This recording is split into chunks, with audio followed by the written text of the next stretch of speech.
MSPDCL gi mamal piduna lairabasu consumer singi mai mudhandaba ngamdre Imphal mayol da phawba ningthijana chang naina mai mutle hena oza mai si mutliko za khoi asyam mutle chak thina mul ngarang gasi khoi gi rom dadi ayuk ki pung taruk makhai adai dei mutkibsena nungdang gi pung tarit makhai ni pan adai lai mole ada hojik se nungsa sabagi khang ba wanar ba matam sida mai mutpa haibasi su awaba mani adugi mathakta paisa je hojik ti khoi prepaid nga tane boja mani prepaid paisa se thiraga mai mutli si kamai to boja no haibasi masigi matang je boja karai da masigi su loopholes grievances kharadi soidana leiramgani masi su department gi leiriba authority aduga amarom da bodi oja khigi che hojik se ministry su expansion tawdaba thabak thorom se tawgadaba da lapse se dum di leirani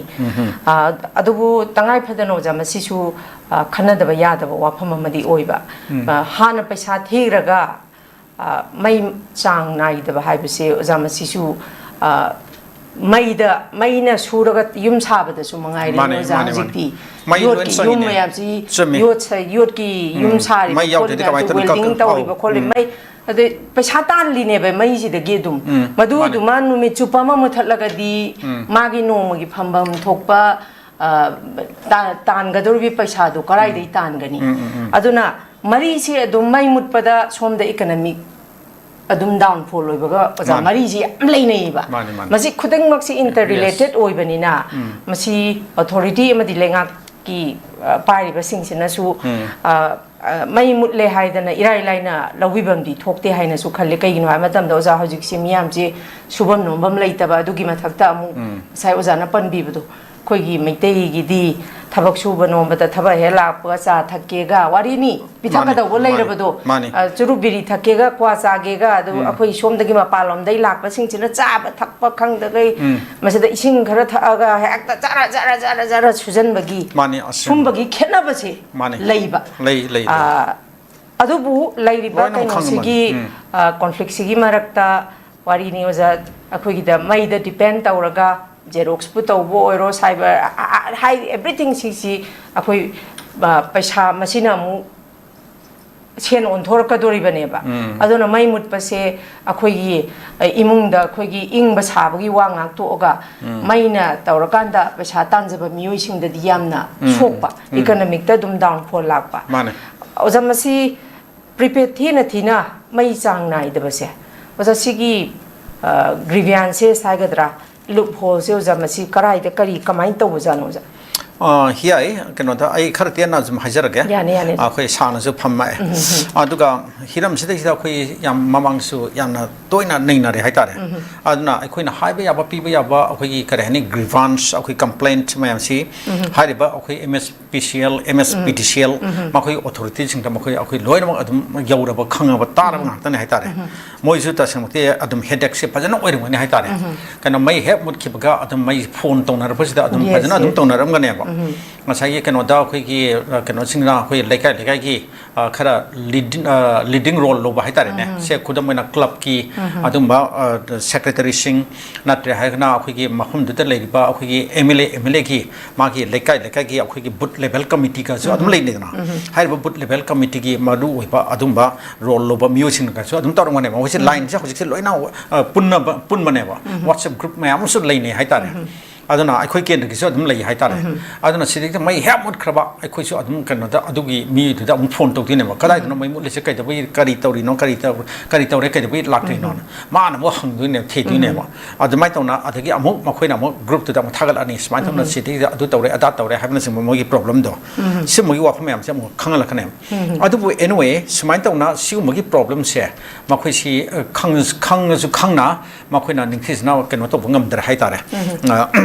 ningthis na ken to bse lehen da bsingam dare haitare ma sim problem sing ya nge makhoi na thon da bsingam dare makhoi paisa si am to le ꯑꯩꯈꯣꯏꯒꯤ ꯃꯅꯤꯄꯨꯔ ꯂꯩꯉꯥꯛꯁꯦ ꯑꯩꯈꯣꯏꯒꯤ power ꯗꯤꯄꯥꯔꯠꯃꯦꯟꯁꯦ ꯉꯁꯥꯏ MSPCL ꯍꯥꯏꯒꯗ꯭ꯔꯥ DCL ꯍꯥꯏꯒꯗ꯭ꯔꯥ ꯍꯥꯏꯔꯤꯕ ꯀꯥꯡꯕꯨꯁꯤ ꯃꯈꯣꯏꯁꯦ ꯃꯄꯥꯟꯒꯤ ꯄꯩꯁꯥꯁꯨ ꯑꯗꯨꯝ ꯇꯣꯜꯂꯦ ꯑꯗꯨꯒ ꯃꯩ ꯆꯥꯎꯅ ꯁꯤꯖꯤꯟꯅꯕ ꯑꯗꯨꯝꯕ ꯑꯩꯈꯣꯏꯒꯤ ꯃꯅꯤꯄꯨꯔ ꯂꯩꯉꯥꯛꯀꯤ ꯃꯈꯥꯗ ꯂꯩꯕ ꯗꯤꯄꯥꯔꯠꯃꯦꯟꯁꯤꯡ ꯃꯔꯨꯑꯣꯏꯅ ꯁꯦꯜ ꯇꯣꯜꯂꯤꯁꯤꯗꯤ ꯃꯈꯣꯏꯅꯤ ꯍꯥꯏꯇꯥꯔꯦꯅꯦ ꯑꯗꯣ ꯃꯈꯣꯏꯁꯤ ꯀꯩꯅꯣꯗ ꯄ꯭ꯔꯤꯄꯦꯗꯅꯤꯗꯤ ꯍꯥꯏꯔꯒ ꯃꯈꯣꯏꯗ ꯄ꯭ꯔꯤꯄꯦꯗꯁꯤꯕꯨ ꯁꯤꯖꯤꯟꯅꯕ꯭ꯔꯥ ꯑꯩꯈꯣꯏꯁꯨ ꯒ꯭ꯌꯥꯟ ꯇꯥꯗ꯭ꯔꯦ ꯍꯥꯏꯇꯥꯔꯦ adana ngasagi kana khomjali ba paisa na kana adu khaktani ade toli ba mai leiba da sangi ba paisa na aduni kana wa hai ba khorki ba figure ma amsu pigi ba leigram ne ko hojimakti ai kana tawdra simphapu dra mikup sida haitare ngale guda phangni khangani adu su anyway aduna admai to na ma khoi se moina mai sizna bada kana da phangi ba collector ba revenue ga adike mai leiba da sinari ba kana ga amount ga yam tin sana dra aduna kana da awat pagi awat pa makhoida adum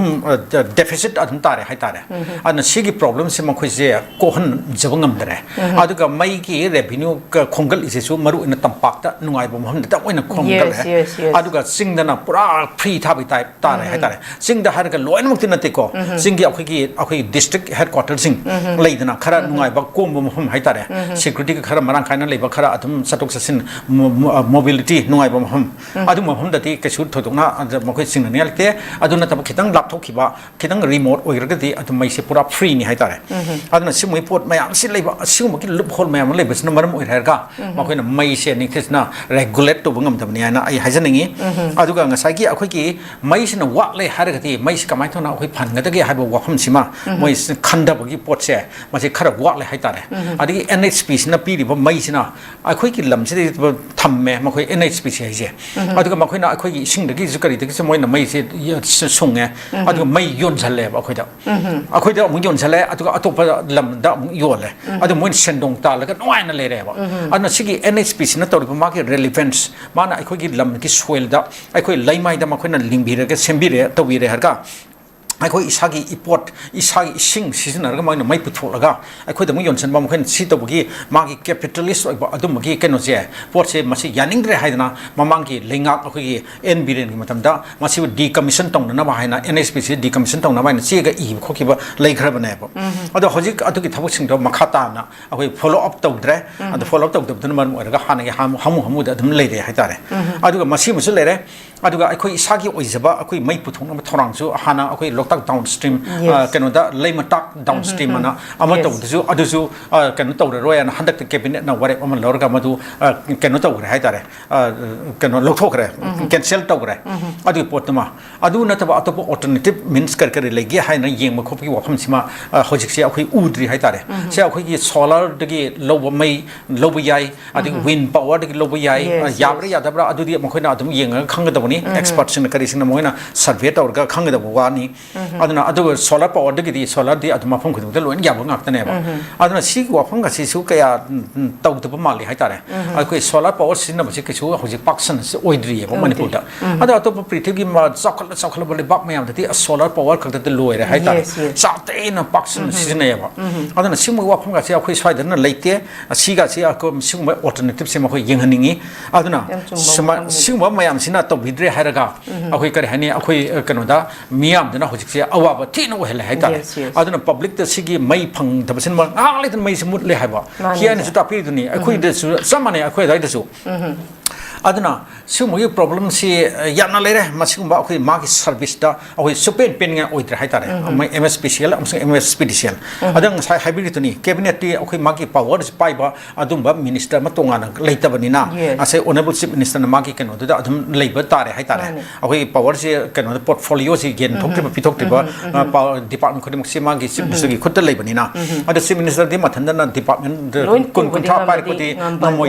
namdabani na adwagi area da aina khitang hajaningi